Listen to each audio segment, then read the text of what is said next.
Our original location was next to the Coronation Hotel, and of course the winds would blow down Brant Street through the Coronation Hotel, and the waft of beer fumes would go into our former location. And Dad and Mom made the very poignant decision that it was time to move to maybe a different location. And we were outgrowing the facility too. It was really a storefront operation.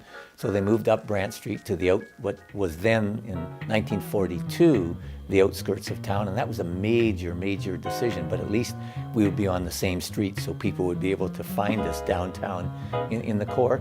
And then they just made it their home.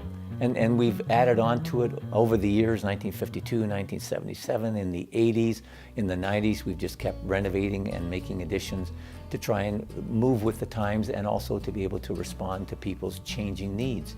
Example, for maybe smaller, more intimate settings for after-service receptions, still keeping the home-like atmosphere, but expanding so we could expand the needs and serve the needs of those people that wanted.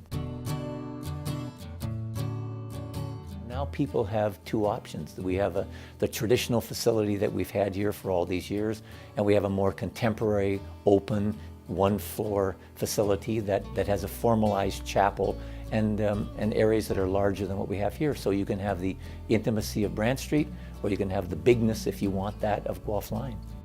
It costs us to be a green, caring funeral home, and we know that, but we were the first in Canada.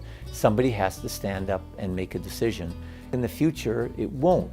And I think maybe people will look back on the Smiths Funeral Service and say they were, as they hope to be in the industry, leaders in funeral service, but leaders in caring about the community and the environment. Having lived here and gone downstairs when the horse and buggy brought the milk to the front door and bringing the bottle of milk upstairs, and that's what it was like growing up here at the funeral home, to the point now where we've got motorcycles and cars and traffic going up and down the street, some 50,000 a day or more, whatever. I think Burlington has changed, but I think the real essence of what people's needs are when a death occurs have not changed.